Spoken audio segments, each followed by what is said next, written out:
What's up, guys? I got the second part of my 3-part Defender series, or guide on how to play Defenders in the upcoming Pokemon Unite. All this footage from the Japanese beta.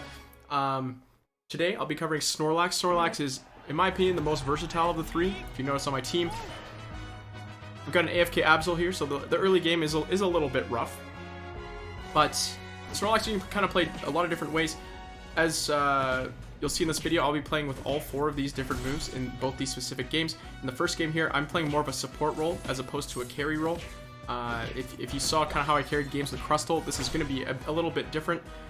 But if you look at my team, I've got 4 attackers / speedsters, and I'm just really trying to be the support here. If I had some tanks on my team, maybe I could carry, but in this case, I'm going to fight over this A-Palm. We're going to take it, and we're going to run. Getting that A-Palm is absolutely huge. You'll see I'm almost at level 4, and their Pokemon are not even halfway to level 4 yet. So right now, I'm just going to wait up top. We've killed all the creeps already, and the next spawn is this Groudon over here. So we're just going to spin around in circles. We did a really efficient job of clearing our creeps, and because our jungler is late to join the game, now they're joined, we didn't want to take their creeps from them, so we're kind of just spinning and hanging out. But that's what happens when your team and their team is efficient. Here we have the Corphish finally spawned. We're going to try and take it out.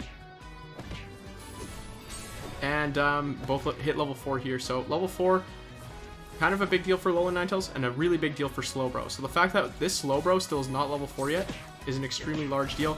I'm using my R here, which shoots in front of you and does honestly quite a bit of damage and slows. I'm going to be able to pick up a kill. I'm going to be able to pick up a lot of these bees. So just, Snorlax is honestly a lane bully.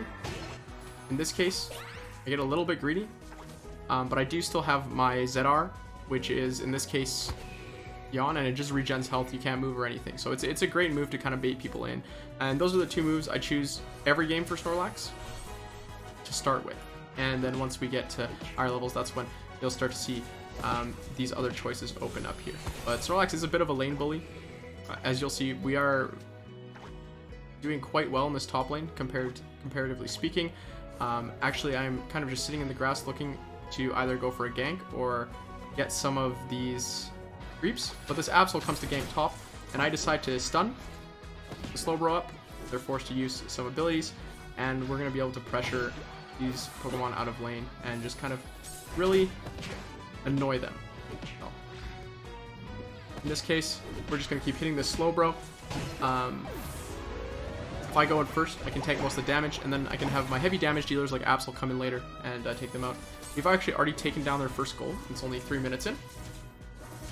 And because of this, I can now kind of roam around and just hit things. So that's the goal here. For Snorlax, I'm just pressing R, trying to get to things. You can see I chose my next ability already. So this time, you have a choice between... I'm going to die here, so that's fine. But you have a choice between an ability that you can kind of jump in the air and land somewhere else and stun in an area around you. So that's your support ability. And the other one is kind of similar to Shell Smash, where it increases your speed a little bit and increases like your damage by an absolute ton. So Snorlax is actually punching things. You'll get to see that next game. Don't worry about it. Your ZR, you're going to get to choose between putting up a big barrier that stuns people when you hit them, like walk into them, and Yawn, which is an ability that puts Pokemon to sleep. So another CC. So in this case, I'm going to take the barrier. At this point, I'd never tried Yawn. I didn't think it was a good ability, but Yawn is actually really good too. But we're going to see how I perform with the barrier, and that's what support Snorlax is all about, is not really doing damage, but moving your opponents in a way that your team gets a favorable advantage. With the barrier, you want to be trying to separate their team. I'm going to do that a couple times in this game. Not too many, because it does require a team fight to set up, but all you need is 1 or 2 of those plays to win your team the game. And this is a ranked match too, so once again, this is very high level gameplay from both sides. Yeah, compared to Crustle, the jungle is very slow. I probably should be sticking around my teammates more often here. So I'm gonna jump in on the Greninja, but unfortunately, because I don't have any damage, this Greninja might actually be able to take me out. They use their Unite move, yeah, they're gonna be able to take me out. I don't have my Unite move yet, but it's what it is. This Greninja, deals a ton of damage. And that's the thing, is this was one of my first games to support Snorlax. I'm gonna go find my teammates to kind of stick behind and help them get kills. Because me running around solo, that's great for Crustle, but this does require a little bit of a change of gameplay. So I see my teammates all grouping up bottom besides the Cinderace. We even have a Unite move going. I'm going to sit on that Snorlax and unfortunately steal the kill. But we're going to be able to take that bottom lane as well. And I see a lot of Pokemon grouping up. This is going to be a team fight, so I am going to jump in and get caught by telekinesis, which unfortunately means I'm probably going to end up going down here too. Yeah, I ate both of Slowbro's single target nukes. I mean, if someone's going to eat them, it should probably be you. So this death does not feel too bad. I died so that my teammates could live, and it was just myself and the Pikachu that went down, and it could have been so much worse. But now with their Unite moves down, I'm able to just jump in. We're going to grab this shield, and I'm going to push them away from the Cinderace. My Cinderace actually Unite moves and goes back in too, but you can see how I kind of forced the opponents to just run away at that point. And once again, I'm going to eat some CC. That's perfect. My teammates can whack on the Slowbro while I am stunned. Doesn't matter to me. I don't do very much damage anyways. And my goal here, just to heal up a little bit. I probably should went all the way back to base at this point. As Snorlax doesn't have any more sustain once you level your shield. But once again, I'm just looking to be behind my teammates. I see that they took Rotom top, so I'm going to go defend that push. And obviously this Garchomp is going to try and score his 40 points as well, so it's very good that I decided to go in there. This Pikachu pops their Unite move. I'm just going to push that Rotom away. I pop my shield back in. That wasn't on purpose, but if I'm going to have my shield up, I might as well push that Rotom away from the goal. I don't want it to get any closer. And I see everyone grouping bottom, and I'm not very good at taking out Rotom. Snorlax isn't, so we're going to go bottom and try and team fight here. And it's important to try and split them up, so this is what I'm going to try and do here. We're going to jump in, I'm going to pop my shield backwards, and we are going to stun Gengar and Slowbro in. You see Cinderace is at like 10% HP this whole time. That's possible only because I'm able to keep them in. And once again, this Greninja gets a little bit greedy, tries to score as well. You have huge range on your R, so I'm able to stop that goal as well. And that team fight might have just turned the tables. We were very far behind. Now it's, I would say, pretty even in terms of levels. I just got my Unite move, very similar to Crustl's Unite move. You want to use it when lots of people are around you. You heal a ton and you stun Pokemon around you as well. So I'm staying with my team. In comes Garchomp. I'm going to stun him. And I decide to zone out this Alolan Ninetales, kind of get him away from his team, because I do not want this Alolan Ninetales sitting in the back, dishing out damage while my team takes down the Slowbro and Garchomp. Unfortunately, they can't take down the Slowbro in time. But it is what it is. I'm going to go in and I'm going to pop my Unite move here, kind of provide this area that my teammates can kind of fight around without being too scared. And just keep spamming that R button. If you're going to do anything in these battles, just keep pressing R, because you're just going to keep running around and stunning people.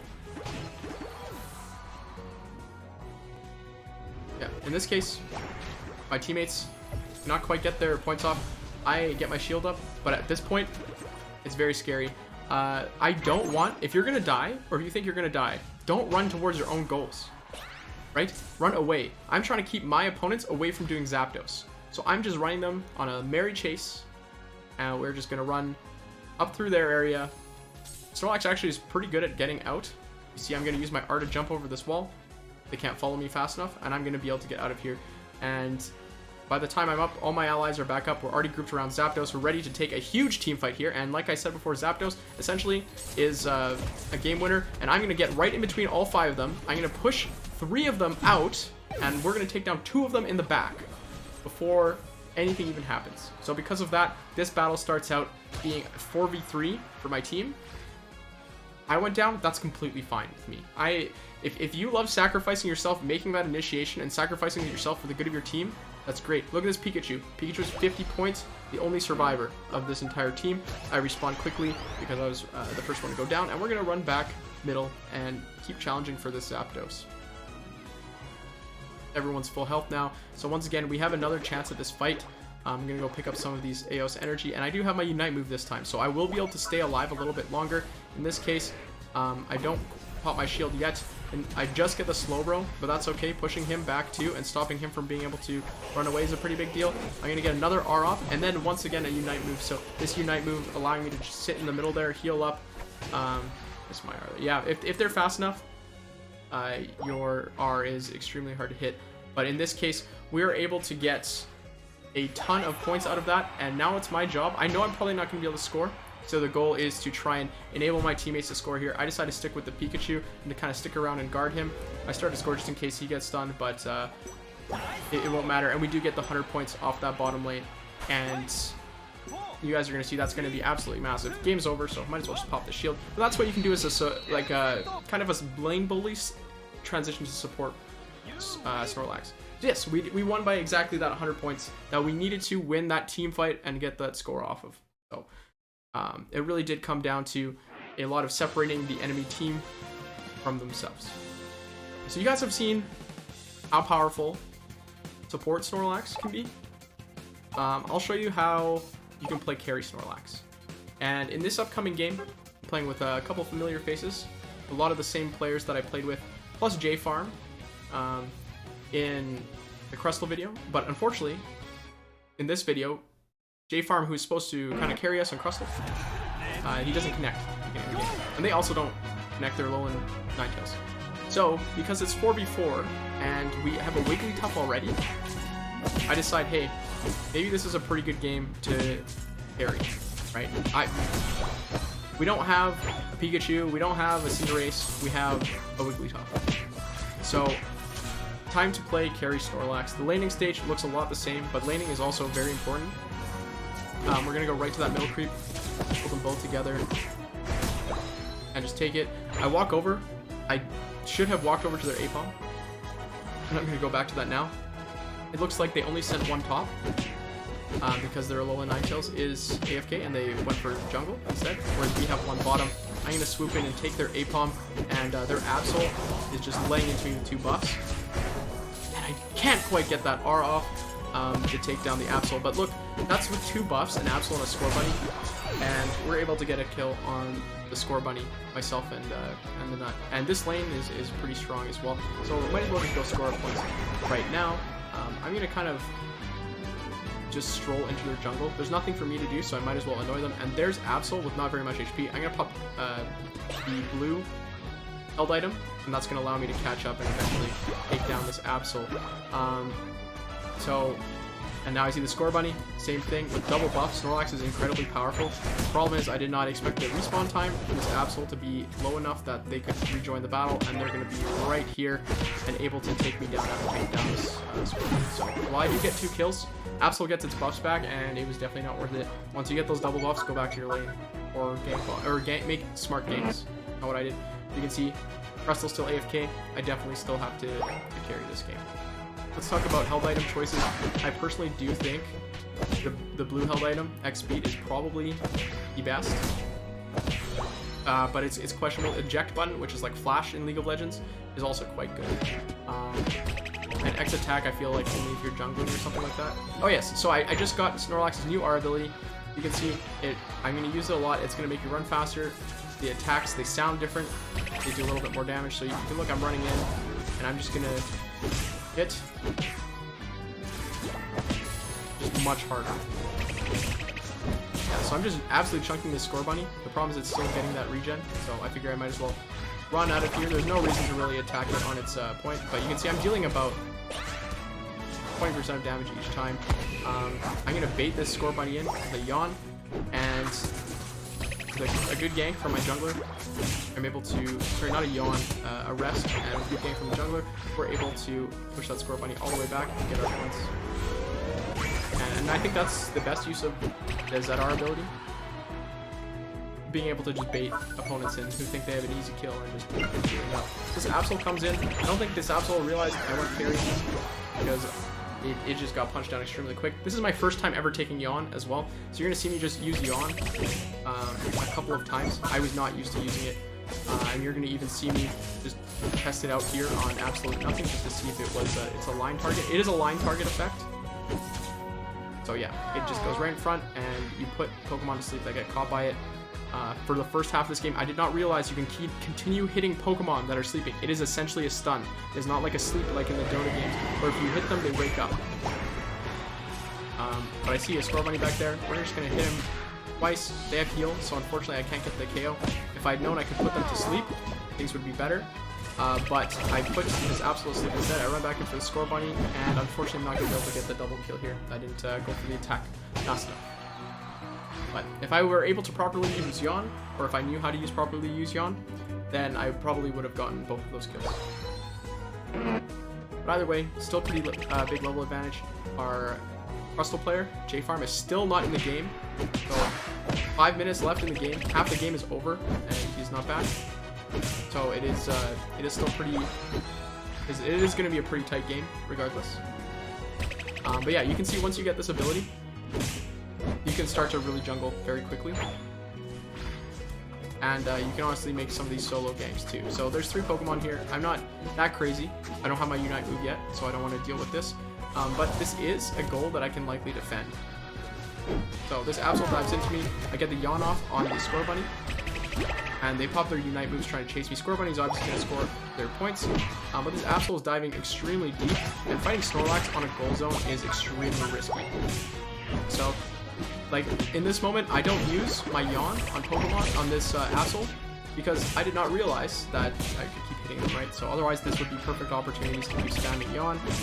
Instead, this Crustle does not have Shell Smash, so it will not be able to run away from our Snorlax. And we're going to be able to take down both of them top. Score Bunny did get their points off, unfortunately, but this Absol and myself are going to be running for this top goal to try and get our points in retaliation, and I think we actually probably scored more than they did. In comes Crustle. I'm going to pop my R and just start laying into this Crustle. Yeah, like this would be a great time to put them to sleep. I see Score Bunny. That's a much better target for me to hit. I'm able to get the sleep off on the Score Bunny and force it to use its Unite move. Unfortunately, we're both going to go down here. I did get my Unite move, but once again, using my Unite move there, it's not a very... You don't want to be using your Unite move if you're not going to be able to get points off of it or prevent points from being scored. And in that case, I don't think I could do either. Very surprised that they're not trying to score points top lane, so I'm going to go back up top as soon as I can. I'm assuming they're going to do Rotom or something like that. So I'm going to pick up blue buff and stick around top lane so that I can prevent them from scoring their points. And actually, they get there a little bit faster than I expect. You can see that they were doing Rotom. So I'm going to run up there and see if I can deal with them. It looks like I can try and take it, but I don't quite pull it off. Unfortunately, I'm going to have to throw my Unite move if I want to live, and you can see how much healing this does. You get nearly to full health. I'm able to run around with my R. I'm going to take down the Score Bunny. I'm going to take down this Crustle, and we're going to defend Wiggly and I against this Rotom. And that's how you use your Unite move, right? With that Unite move, I KO'd 2 Pokemon, stopped both of them from scoring their points, stopped the Rotom top from scoring their points. That's a well worth Unite move. Don't just be blowing it to get a kill or something like that, right? Or to live. The point here is just always be trying to get some value out of your abilities. In this case, I'm being ganked by this Absol and Crustle now at half health. This is kind of scary. I'm going to pop my ability, the Unite move, actually. And I'm just going to keep eating these berries, and I want to fight them on top of that goal to prevent them from scoring and keep getting that regen. So in this case, I whiffed my Yawn. The Absol actually jumped over it. And I'm just going to keep laying in to these Pokemon with my auto attacks. So Crustle actually gets its Unite move off. This is very scary now. Crustle does a ton of damage with it. But there's 3 of us and only 1 of them. So we're going to be able to take them out. And that's another kill for Snorlax. With 45 points though, I'm really looking to just score them. I don't really want to pick up any more creeps. So I'm just running straight to that bottom goal. I expected no one to be there, but unfortunately, there's actually 3 Pokemon here already. So it's time to get out. We're going to throw the Yawn and hit only the Wigglytuff. This Absol has been dodging my Yawns like crazy, but I'm just going to run top as fast as possible. I want to get these points off, but I know the Cinderace isn't going to let me. So always be looking to get your points off. Crustle is definitely better at this than Snorlax, but Carry Snorlax still is pretty decent at it. Yeah, this Cinderace even uses its Unite move to try and take me down. Snorlax is very tanky though. All defenders are, so this is very tough for it. I'm going to grab the Yawn onto it, and this is, I think, where I realize I can continue hitting them. And the Yawn prevents the points from scoring, so I saved my team 80 points there with that play. And the goal is now to get my points in, so I'm going to leave my Wigglytuff to deal with that Crustle, which is obviously not a very favorable matchup for Wigglytuff. I'm going to score these 50 points. If I get these 50 points up, that was a 180-point swing. So think about it like that, 180 points. And we're going to go back and fight this Crustle now. I'm not sure why I'm not using Yawn still. I finally do get it off. I just trying to prevent them from running away, so use it kind of at the last possible moment. But getting that Crustle down is a pretty big deal. We need to prevent them from getting Zapdos as well. But this game is starting to look pretty favorable. We still have, remember we're laning top, we still have that first top goal up. So I'm going to run in, try and dunk my points. All their team is dead already, so this is a pretty easy dunk. And my Absol player is actually just playing around me very well, and we're going to be able to pick off this Score Bunny without even using Yawn. And yeah, this game looks like it's pretty much over. So, but you can see how Carry Snorlax kind of works. I do believe you can start in jungle, but I think it is much slower than the Crustle jungle. Like if you had to choose, you might as well go Crustle jungle. Crustle just does everything better in the jungle than that Snorlax does well in the first place. But this Carry Snorlax provides quite a bit of utility compared to Crustle. Being able to just blind target stun an entire team with Yawn is pretty crazy, and you still do run around and hit very, very hard. But yeah, this game ended up being a stomp, despite missing one of our players. But it kind of shows how Snorlax can really take over a game. And remember, there's a 180-point swing there in just a matter of seconds, so just always be looking to get value out of your plays. But this is it for this video, at least. Next video, obviously, we have Slowbro. Hopefully you enjoy this kind of video as well. Slowbro, a bit less versatile than Snorlax. I really think in its current state, there's only one way to play it. So it'll be a much shorter video. You won't have to watch too much, but it is interesting to have that kind of ranged defender. And it does bring a lot of single target utility, so it can be great with Pokemon like Garchomp as a ganking partner, where your goal is to just take down one Pokemon. I think it's definitely very viable. But either way, hopefully you enjoyed the video. I'll put the links to my socials in the description. And as always, thanks for watching.